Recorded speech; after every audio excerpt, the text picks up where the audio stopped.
Hello again, everyone, and welcome to another edition of RFPalooza, a podcast by and for advertising people. This week, we travel to the great state of Massachusetts and visit with Jake Messier, CEO and founder of Herd Strategy and Storytelling. And oh, what a story do they have to tell!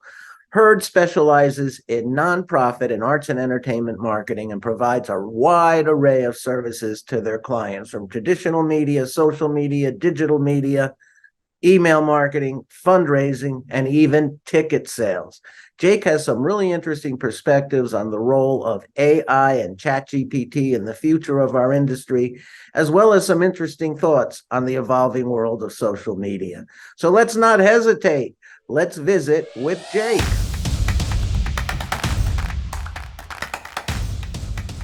So, welcome to Jake Messier, CEO and founder of Herd Strategy and Storytelling. And great to have you here. And you are the founder of your agency, and I'd love you to tell us the story of why and how you founded Herd Strategy. Sure. Well, thanks so much for having me, Roger. It's great to be here. And, I've been a big fan of RFPalooza for many years, and so it's great to finally meet you. So, um, I navigated my way into the agency space. I don't know, different than most people. I got my start in the Marine Corps. Really, my beginnings were in the Marine Corps, and it was really where I learned what I do today. I was a 43, 41 in the Marine Corps, which is a combat correspondent, public affairs officer. So everything from speech writing to design to, there was no such thing as social media back then, but PR and everything else in between. I did all that in the Marine Corps. And so when I got out of the Marine Corps in 2001, I'm originally from Massachusetts. I moved back here, and I started working at CBS News, WBZ TV in Boston. Very And that ended up being unintentionally my last nonprofit job, and I'll get into that because Herd is a nonprofit marketing agency. I then started navigating the nonprofit ecosphere in Boston, eventually ending up at WGBH, another well-known big public broadcaster. television, right? Yeah. Yep. And so ended up at WGBH and navigated there, and I became the director of marketing and media relations, and then got picked up by Antiques Roadshow at the PBS level to go be their director of media and marketing. After I left there, I went to go to work at the Boston Conservatory, and then I sort of navigated into an agency. They were thinking about making a partner out of me, and I said, I think I could probably do this on my own. And that's actually almost where we get to Herd. I actually founded a previous company previous to Herd in New York City called Mungo Creative Group with a partner. And we did really well, really fast, and we grew really quick, and we were doing massive campaigns for massive clients, but they were all commercial. And after about 2 years of doing that one, I woke up and I didn't really care about selling mortgages or spark plugs or other, commercial goods. So in 2017, I sort of left my old company, took the couple of nonprofit clients that we had, took a couple of our employees, and went and started Herd.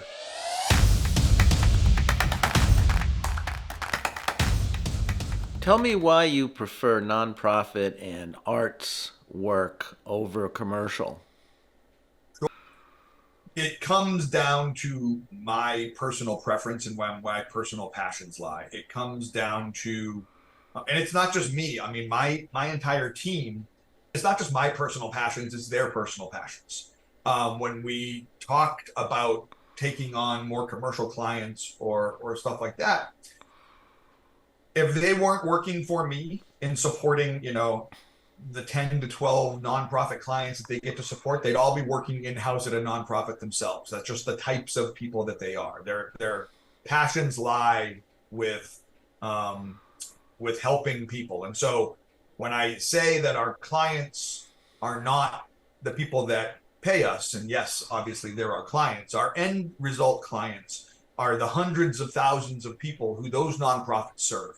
Well, that's great. There's nothing better than passion. When passion is driving your Right. business, and when you have a group of people that are all passionate and share that, that is a great situation.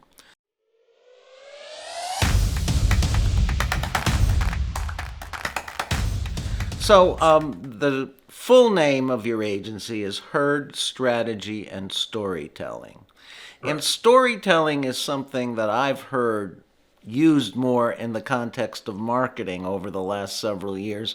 Tell me Mhm. about the impetus behind storytelling as part of your name.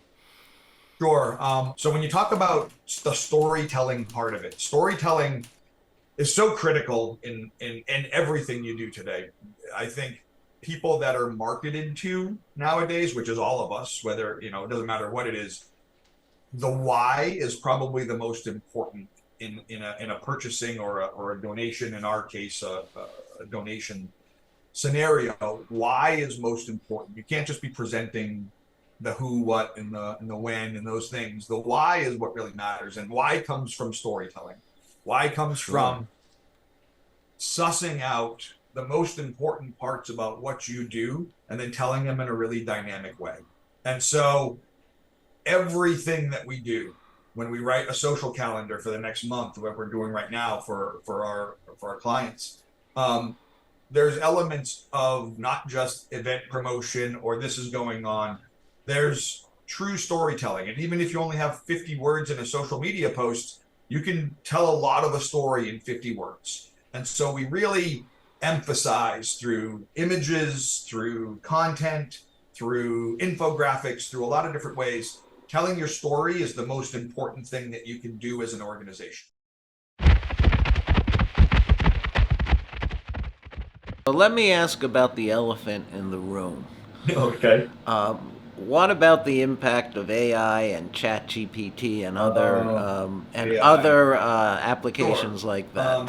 So I think that when, you know, AI first started coming out in the real sense, I mean, we've heard about AI for years and you played around with certain things. But when AI was launched out as sort of a writing platform earlier this year or the end of last year, I think every agency owner sat back, or every copywriter or every person that creates content sat back and said, wait, what does this mean for my job?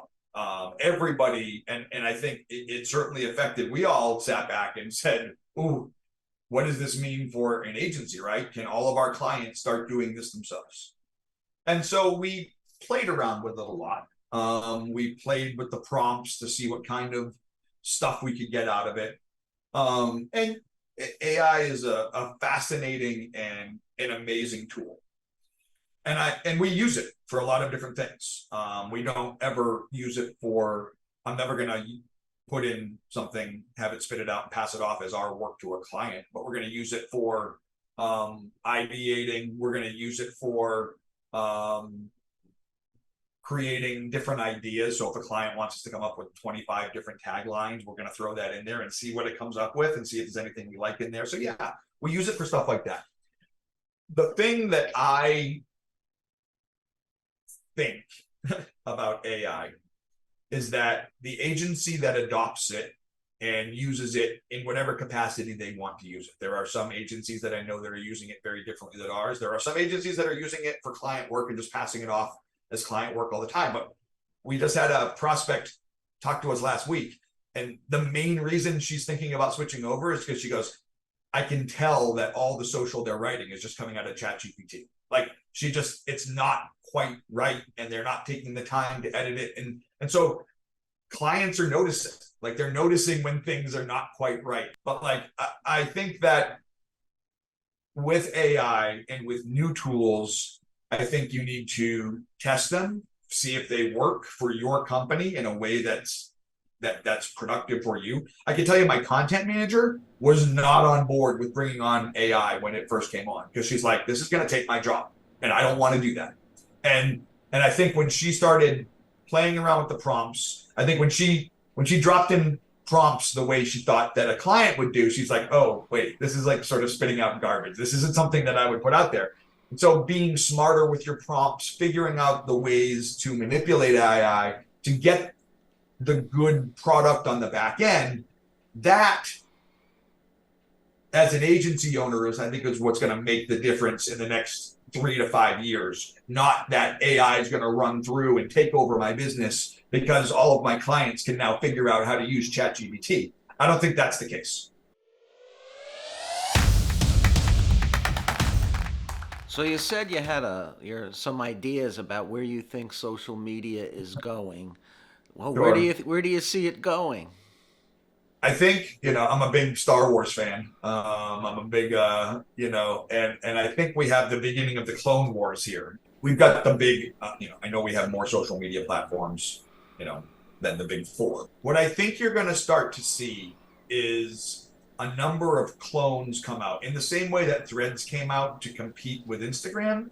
I think you're going to start seeing 3 or 4 of each of these kinds of platforms coming out. And then it'll just be up to the organization or the business to figure out where they want to play. Yeah, some organizations are going to have to play on all of them, right? If you're a major company, you're going to have to figure out all of them, and you're going to have to have a presence on all of them. So you may have 4 or 5 similar platforms to Facebook. You may have 4 or 5 similar platforms to Instagram. Yes, they may all tweak slightly, but they're all image heavy, pictorial related. And so it'll come down to which one do I decide that I like better, right? Do I want to stay in the Google suite of things, or do I want to stay in the Meta suite of things, or do I want to stay in the, everybody will decide where they want to land, and then they'll also have to decide where's my audience. That's, just because you decide to land somewhere doesn't mean that that's where your audience will land. I wanted to ask another question about social media. For instance, social media in its pure form is supposed to be a platform for engagement. But I find, and I actually am guilty of this, that a lot of companies use social media just to broadcast things. What are your thoughts on that? Yeah, I mean, when we have clients that are like, okay, we want to start social media. And I'm like, wonderful. We're going to, create a monthly social calendar. We're going to do that. And we're going to, make it a mixture of your own news and other people's news and all the things that go into a good social media calendar. I say, okay, this is one cost of us putting all this stuff out in your social. But true social media engagement is where it really matters. So in theory, as we're putting out news on your social media platforms, people will be responding to those things, sharing those things, that kind of a thing. If you're silent or you're not responding to them, then you're exactly right. All you're doing is broadcasting at them. This is not a conversation. So let's talk a little bit more about her. Tell me about some of your best work and some of your clients that you're proud of working with. We do a strong mix of both performing arts, just straight ticket selling. The Boston Symphony Orchestra in Tanglewood, for a number of years, we would sell at their popular artist shows. The Cabot Theater in Beverly, Mass. We do 200 events a year for 830 seat theater that we sell out.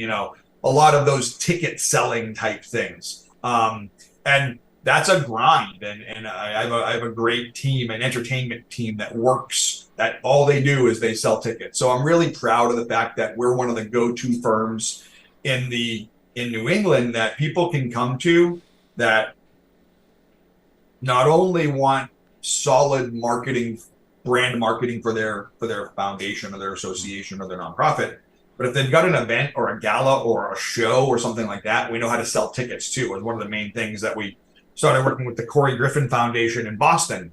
They're a sort of a typical fundraising foundation. They grant to programs, but they have 2 signature events a year. So that requires a different set of skill set than a typical marketing agency, right? We know how to work with Ticketmaster. We know how to work with eTix. And then I think the last thing that I want to bring up is something that we did as part of the pandemic. That was a pro bono exercise that was intended to be 6 months, but it ended up being 2 years. We were during the pandemic, the summer of 2020, we were trying to figure out when all the protests were going on. We're a fairly progressive, liberally minded nonprofit agency. You know, I would have we thought moved on so. one side of the aisle. Yeah, yeah. Okay. I've Um, sort of figured that out. Okay. and where we landed was, at the time, there were 14 high schools in Massachusetts that had indigenous mascots. And there was whenever one of these things comes up for a school committee fight, it's all over the papers, it's all over everywhere. You have a huge town fight. Mm. And it happened to be one of those things going on at this time. So we put a call out that said, if a school committee in a school decides to change their name, we will rebrand you for free. And that is typically a $25,000 to $50,000 idea. 6-month long expenditure. But we didn't want to make budgets. School budgets are already a disaster anyway. So we didn't want to make budgeting a reason for, in our view, not doing the right thing. So over the next 2 years, we rebranded 6 high schools in Massachusetts to new monikers and mascots away from. Now, there were several people that said, "Hey, can you come in here and talk to our?" I'm like, I'm not an expert in telling you why you should or shouldn't do these things. I have my own personal reasons, but I'm not going to come in here and convince it. You should hire an indigenous person to come in here and tell you why you should and shouldn't do these things. I'm not going to be that person. But once you've made that decision, we're going to go through a 6-month branding exercise with a full team, and we go through your everything that you do, and we come out the other side with a brand new mascot and moniker that the community will take in. No, And so we did that with 6 high schools in Massachusetts. And great. Of all the things we've done at Herd, and all the things that we've done, I can't tell you, that's the most proud. It was an entire team effort, from our design team to our content team to me to everybody. And it was, to this day, it was the best thing we've ever done at Herd. That is a great thing.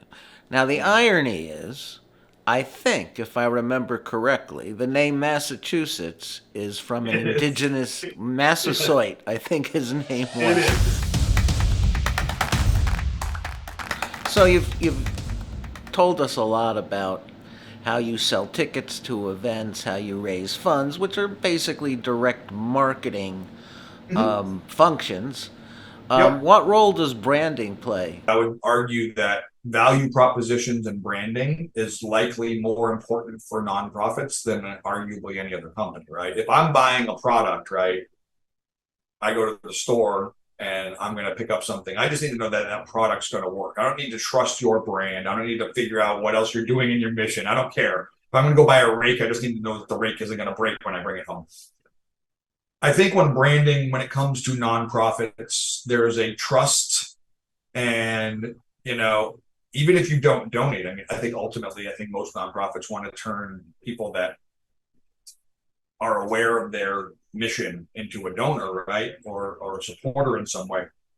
But I think branding from a visual perspective, whether it be your logo mark or the words that you use or whatever, they're almost more important in the nonprofit sphere, because what you're trying to do is influence people to support you. And I would say, again, going back to the storytelling comment, it's almost arguably branding and storytelling in the nonprofit marketing world are almost inextricably linked. You can't separate the two. Understanding how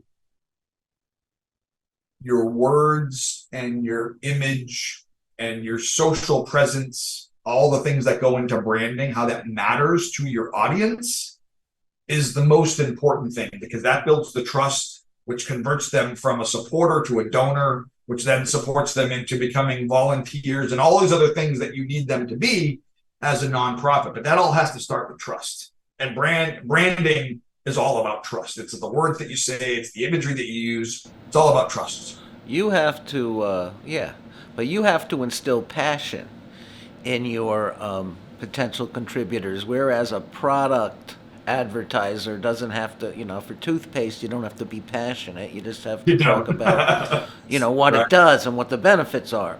So let's switch gears for a second. And Sure. as far as I could remember, you've been a subscriber to RFPalooza almost since our beginning, I think.